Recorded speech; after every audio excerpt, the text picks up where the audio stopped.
السلام عليكم ورحمة الله تعالى وبركاته أعزائي المشاهدين، مرحبا بكم في حلقة جديدة على قناة دنياي وديني، ومعكم حيدر جبار.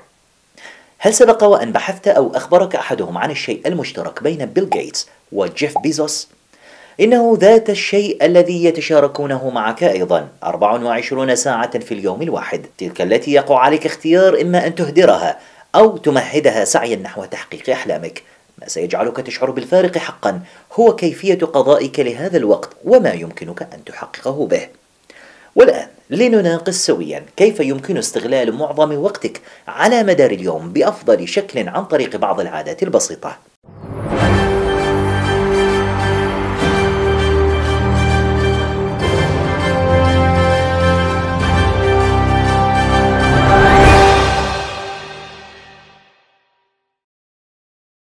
الخطوة الأولى: كتابة ما ينبغي عليك إتمامه خلال يومك هو أمر حتمي لقضاء الوقت بشكل أنجح وبقيمة أكبر. قائمة المهام التي تعدها قبل النوم لما ستقوم بإنجازه في اليوم التالي هي العصا السحرية التي ستجعل يومك أكثر تنظيما وتيسر عملية تركيزك على نطاق يجب إتمامها، فضلا عن إهدار الوقت في التفكير بشكل مرهق فيما عليك القيام به. لن تصدق أيضا قدر الإنجاز الذي تجعلك تلك القائمة تقوم بتحقيقه بمجرد أن تقوم بشطب المهام التي قمت بإتمامها من القائمة مهمة تلو الأخرى.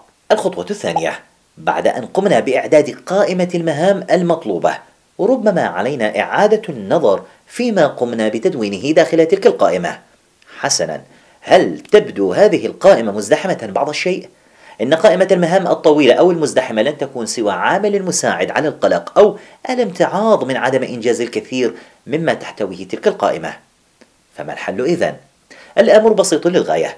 عند إعادة النظر في قائمة مهامك، قم بوضع من 1 إلى 3 أعمال من تلك التي قد تستغرق منك وقتا طويلا لإتمامها، ولكن بحد أقصى 3 أعمال، ومن 3 إلى 5 أعمال مما قد تستغرق منك وقتا أقل. هذا يجعل قائمتك منطقية وقابلة للتنفيذ دون إحباط.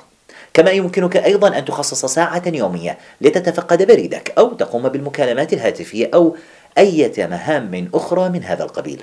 الخطوة الثالثة: أصبحت قائمة المهام اليومية الآن جاهزة. إنه وقت البدء بتنفيذ ما وضعناه بها، وما عليك أن تحذر منه الآن هو أن تكلف نفسك بعدة مهام في ذات الوقت. إن كنت ممن يفعلون ذلك فعليك التوقف فورا. حسنا، يعتقد البعض أنه إن كنت ترغب في أن تكون شخصا ناجحا فعليك أن تحقق العديد من الإنجازات في نفس الوقت، ولكن هذا ليس صحيحا، وإنما هو المسبب الرئيس لقلة القيمة التي يمكنك أن تحصل عليها من خلال استغلال الوقت بنسبة 24%. وهذا يرجع لأنك عندما تكلف عقلك بالعديد من المهام في ذات الوقت، فالدماغ لا يسعه سوى أن ينتقل بين كل مهمة من تلك المهام بشكل سريع يفقده التركيز ولا يساعده على إتمام الأمر بشكل جيد. كما يعمل الدماغ على تقليل معدل الذكاء لديك أيضا. لذا عليك التوقف عن تكليف نفسك بالعديد من المهام في نفس الوقت. قم بالتركيز على أمر واحد واعمل عليه بإتقان، وبعد إنهائه بإمكانك الانتقال للعمل الذي يليه. الخطوة الرابعة: هل نحن مستعدون الآن للقيام بذلك الأمر الواحد الذي سنركز عليه من قائمة مهامنا لليوم؟ إذن هناك أمر ما يجب أن نجعله نصب أعيننا أثناء القيام بمهامنا، ألا وهو تقليل كل عوامل التشتيت من حولنا. بالتأكيد أنت ورد إلى عقلك الآن أكثر العوامل قدرة على التشتيت من حولنا، إنه هاتفك المحمول. أجل، ذلك الجهاز الكفيل بإخراجك من أقصى حالة التركيز بصوت صغير يصدره، فتلبي النداء فورا تاركا ما كنت تعمل عليه. نصيحتي لك هي أن تبتعد عن كل ما يمكنه أن يفقدك تركيزك أثناء العمل، وسوف تنبهر بقدر الإنجازات التي ستحققها بتركيز كامل. إليك بعض الحيل التي قد تجدي نفعا في هذا الأمر. قم بوضع هاتفك على خاصية عدم الإزعاج، ولا داعي لتصفح مواقع التواصل الخاصة بك على فترات متقاربة. يمكنك أيضا إخبار أهلك وأصدقائك بأن لا يزعجوك في وقت معين حتى تتمكن من توفير كل عوامل التركيز الممكنة لضمان إنجاز مهامك بإتقان. الخطوة الخامسة: أنت الآن جاهز لاستغلال وقتك بشكل مثالي بعد أن نظمت قائمة مهامك وانصرفت عن عوامل التشتيت، ولكن قبل البدء في العمل عليك التأكد من أن المكان الذي ستجلس فيه للقيام بأعمالك هو مكان منظم يسهل عليك إتمام مهامك فيه، ويساعدك أيضا على التركيز في مهامك بدلا من الانشغال بما قد تحتاجه من أقلام لا تدري أين تجدها أو أوراق مبعثرة تبحث عنها لعدة دقائق. العديد من الناس يفضل إنفاق المال والوقت لشراء وتجهيز أماكن العمل الخاصة بهم عن طريق شراء مكاتب باهظة الثمن وأجهزة حاسوب معقدة ومطورة وأدوات مكتبية عالية الجودة وما إلى ذلك، كل هذا فقط لأنهم يقدرون أهمية تنظيم بيئة العمل الخاصة بهم، فتجد أن أفخم وأغلى وحدة مبتكرة للعمل قد يصل سعرها إلى 12,000 دولار ويطلق عليها اسم مكتب القيصر، مصنعة لتضم كل ما تحتاجه حينما تعمل من كرسي مريح ومكان للكتابة ومساحة لتضع عليها ما تحتاج استخدامه أثناء العمل. بعد أن شرعت في تنفيذ المهام وقمت بتنفيذها، هل أدركت كم استغرق العمل منك لإتمامه؟ من أهم العادات التي تساعد على قضاء اليوم بشكل أفضل هي أن تراقب كم يستغرق منك العمل وقتا لحين الانتهاء منه. مراقبتك للمدة المستغرقة للقيام بأمر ما تمكنك فيما بعد من تطويرها لتصبح أقل، وتمكنك أيضا من تقييم أدائك هل يتحسن أم لا. هذه الطريقة تجعلك أيضا قادرا على حساب الوقت المهدور في قضاء فترات الراحة والقيام بخطوات لا علاقة لها أبدا بالعمل الذي تنوي القيام به.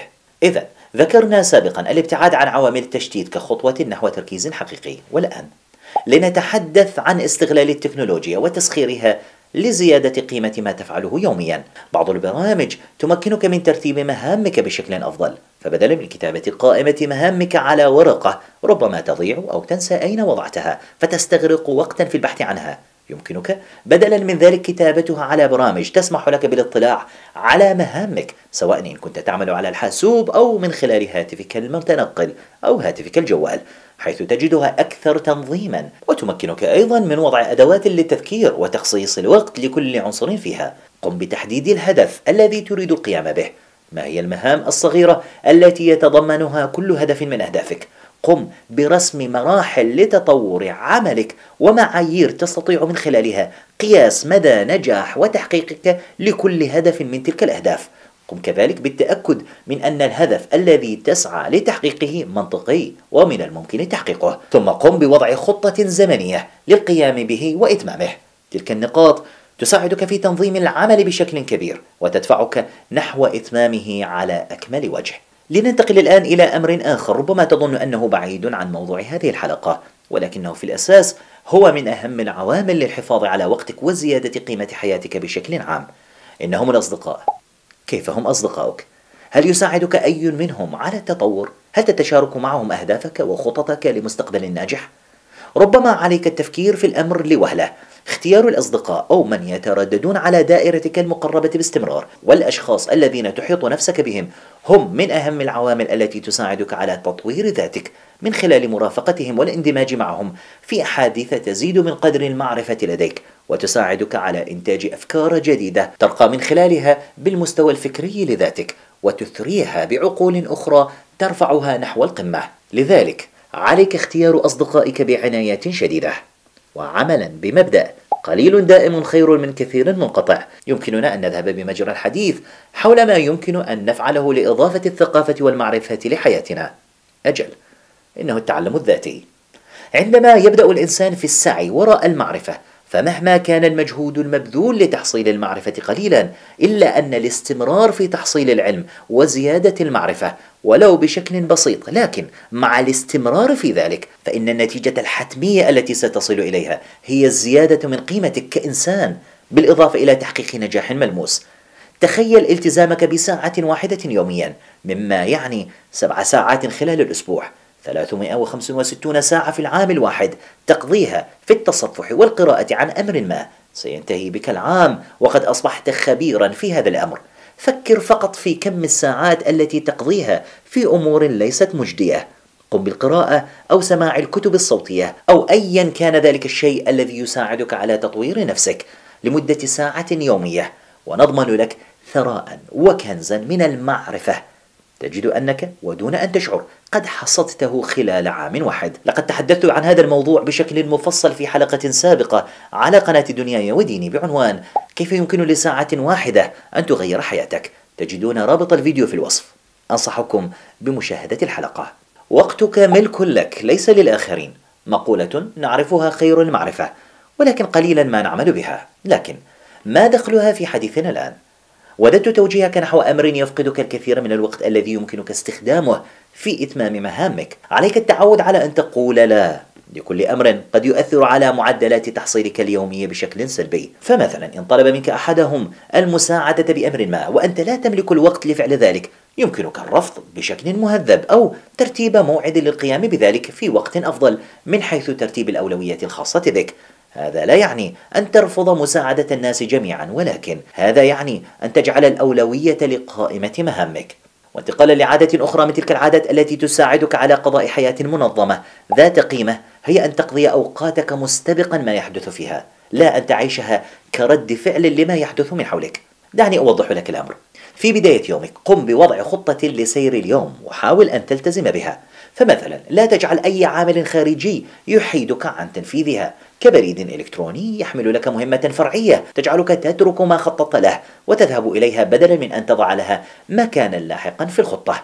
تحكم في يومك وكيفية قضائه ولا تجعل من حولك يتحكمون به بدلا عنك. أما إذا نظرنا إلى ما نفعله يوميا من مهام ونظرنا أيضا لما نحصده من نتائج لتلك المهام، سنجد أن معظم المهام اليومية لا تعطينا النتائج الملحوظة التي ننشدها. لذا علينا ترتيب مهام اليوم لنضع بينها ما يجعلنا نعمل فنجد نتائج ملموسة لمجهوداتنا.